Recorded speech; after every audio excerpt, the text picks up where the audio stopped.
İnsanның hər bir əzasının köplеген vəzifələri var. Məsələn, ciğerimizдің 400-dən artıq vəzifəsi var. Bulardan bəziləri tövəndikidək. Bədənnin issiqligini təngşəş, yağ, oqsil, şeker və qonning ishlab chiqarilishi uchun kerakli moddalarni zapas saqlash. Qondagi toksin, spirit, zahar, o'lgan qon hujayralarini tozalash. Ajirtib chiqargan suyuqlik bilan badandagi keraksiz moddalarning tozalanishini saqlash.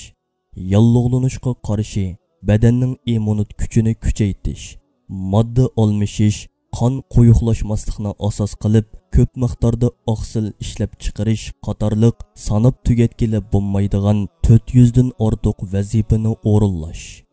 Amdiki savolimiz bo'lsa, 1 kilo 500 gram eg'irlikdagi bir parcha go'shtga mushunchavala vazifalarni o'rinlay oladigan qilib manfaatlik yaratgan kimdir? Bu ishlar u zotning qaysi ismining tajallisidir?